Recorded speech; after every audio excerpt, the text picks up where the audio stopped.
Hello, marketing promotion strategies. This is week 5, following up from our test yesterday, and I hope everyone found it not too hard. I've been marking some, and so far so good. So you'll get your mark back next week. So what we're talking about today, as promised, I'm doing a YouTube video covering some of brand positioning. And so we're talking about positioning our products or our brand within different target audiences. And I do recommend a few things with this. YouTube it, brand positioning. If you go through the slides, which I'm actually going to go through in a little bit through this YouTube video. So if you open those slides up, you might notice some things I'm talking about as I go through just a few of the slides that I think are important. Also extremely important to note, I think I qualify as kind of a YouTube star. This is like my 3rd or 4th video. Not bad. That's only a side point, obviously. So what we're talking about today, if you open up your slides, so I'll give you just a moment to do that. We're going to talk about brand positioning. The first few slides actually talk about market position. Market position is kind of a higher level of positioning below the brand. So market positioning can have a different strategy than opposed to actually positioning a brand. So all that means is that it's just a higher level. So you might talk about how a specific brand, how you might position someone within a market rather than down to a brand. When we talk about brand positioning, we usually talk about positioning our brand against another brand. So we might think about our positioning as specifically to brand, because I think that's a little bit more important, where market is high level. If you look within the textbook, it just says that the guiding principle of direction for market positioning is around your product price, your distribution, and your market communications. So it's considering everything as a whole, where you might, as positioning a brand, you might position it directly within a specific product. So it's just a higher level. It's a different way of thinking about it. As I'm talking as well, I encourage you to maybe jot down a few questions you might have. We'll address those at the start of the next lesson, so that way we can discuss if you have any questions about market or brand positioning. Because by doing this YouTube video, it's great, but it puts a little bit more pressure on you just to make sure you read a little bit up on it. And also kind of YouTube and find out more about what positioning really means. Because it's kind of hard to do in a 7 or 10 minute video, but I can give you a really good overview of what's important within the text as well as through these slides. So that's just a side note. So market position is higher level, brand positioning is lower level. If you look at some market positioning strategy within the slides, you'll notice there's this kind of matrix, and it has 4 quadrants, and you'll see that the matrix actually looks at overall brands within a market based on different attributes of that market. And I think it's a really good example of how you can map out and compare yourself to other brands. Now, just for example, let's think about here they're using the airline industry. But maybe we'll think about coffee shops. As we know, one of our groups are doing Tim Hortons, so you're lucky.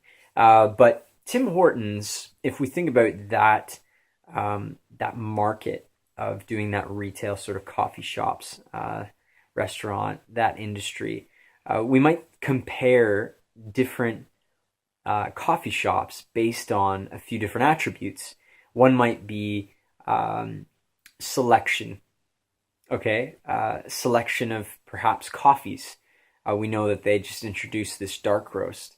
So selection of coffees, that will be one of our attributes. So either you have a low selection or a high selection. And I would say Tim Hortons actually falls somewhere on the lower category, along with also McDonald's. So they might be mid. But when we look at something like a Starbucks or Second Cup, or if you think of maybe local smaller coffee shops, they might have more specialty coffees. Their selection might be higher. So if you measure that on that matrix for selection of coffee, you're going to put higher for perhaps a Starbucks. And so that's one dimension, but we might look at another dimension, and that dimension could be something that could be very, very subjective, where it's like taste or flavor. It could be also locations. How many locations do they have? Are they more accessible? Obviously, the smaller coffee chains won't have as many locations. And if you think about a second cup, I don't know about you, but here in Burlington, there's not a lot of locations for second cups, so that selection might be lower. So now when we start looking at different attributes that represent a brand, and a good attribute usually isn't price, we're talking about different features, attributes of a brand, attributes of a product, taste, things that might be a little bit subjective to the consumer. We can start to map out how these brands are positioned, and we can really understand where they're placed in the market.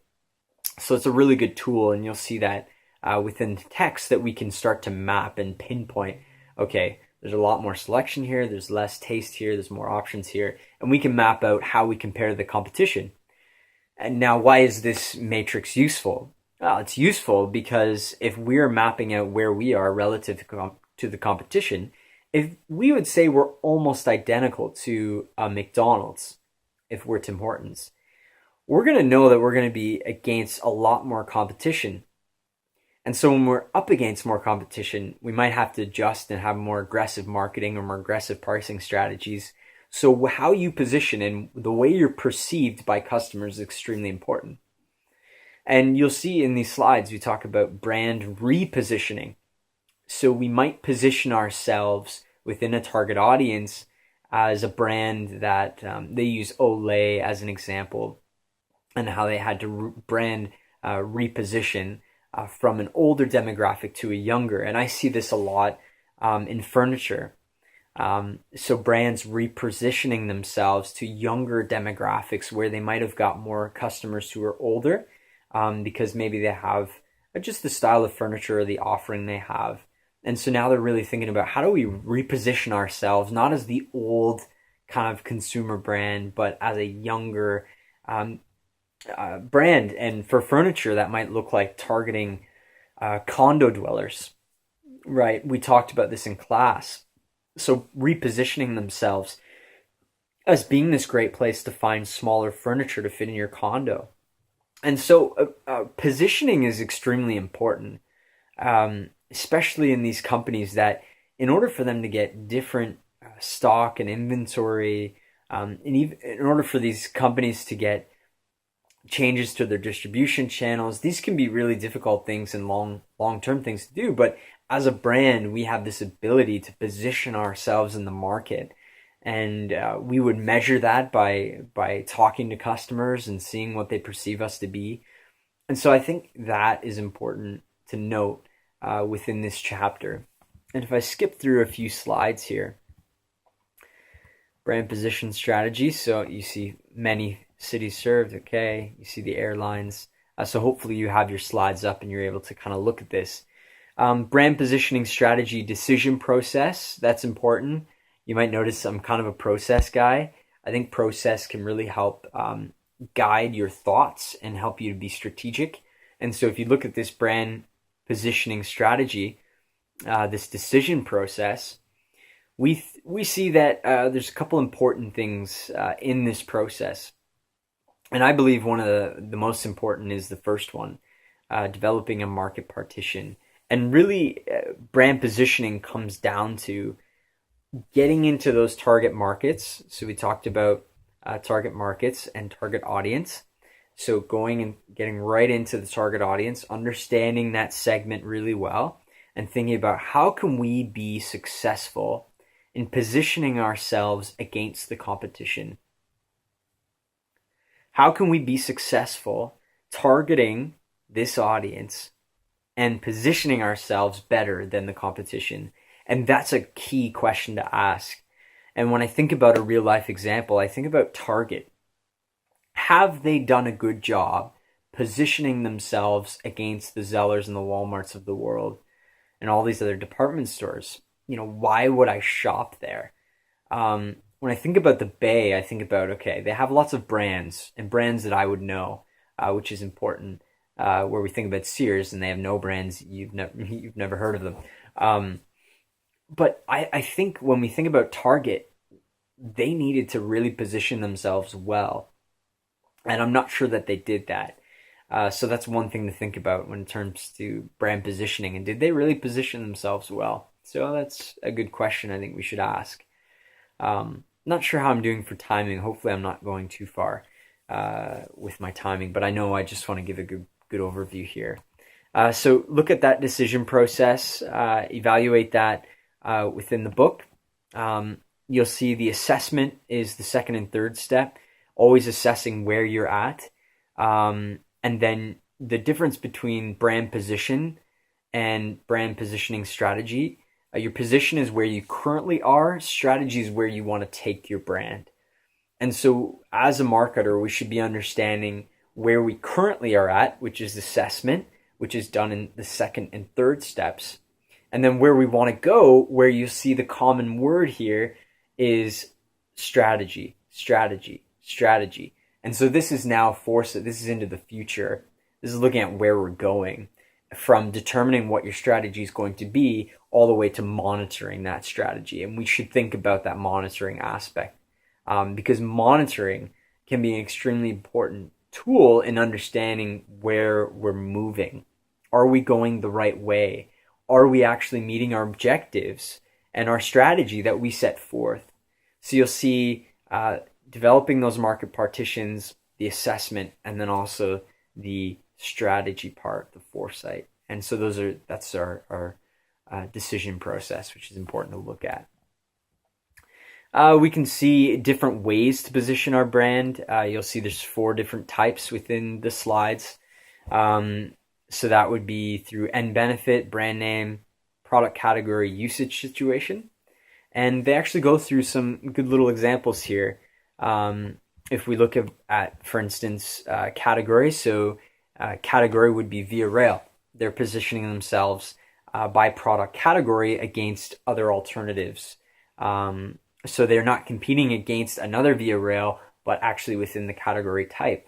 We'll also see by end benefit, by brand name. Those are different ways to position. And you can look at lots of examples online for that or within the textbook. And we'll skip through a few things here because I don't want to spend forever in this video. Multi-attribute model. That's something good to note as I just finished this video off. Multi-attribute model is defining what attributes people take weight in when making decisions. And so it's defining what those attributes are that really matter to that target audience. And so that's an important thing to note. And so hopefully you heard that. So it's figuring out the attributes that really matter. And so if we think about a product, we can use cars because we've used that before. What attributes really matter to that target audience? Because for instance, if we think about younger demographics, they might care more about the look of the car, where an older demographic might care more about just the feel of the ride.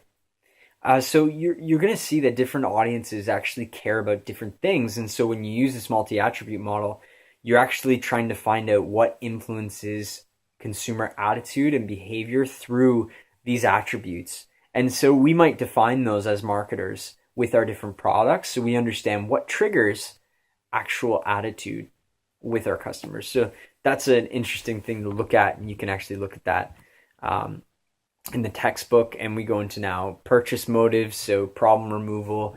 Solving problems is usually always the best way to go in terms of finding out what motivates someone to make a decision. In consumer behavior terms, it's twice as effective to hit a pain point. So that's pretty interesting. Brand repositioning, you'll see everything here. But I think I'll finish it off there. So if you were following through the slides, we just talked about a few key points. I think it was important to note that the matrix and looking at those different attributes that influence where a brand positions themselves and where it sits is important. So I would have a look at those things, review that. If you can write a few notes for next week, I hope you could follow this video. I know it's harder when I have longer videos, and I'm not perfect or great at doing this yet, but hopefully it helps you a little bit. But I do encourage you to take a look at the course notes, take a look at this slides, and maybe I can answer any questions you have next week. So I will sign off. I do hope you enjoy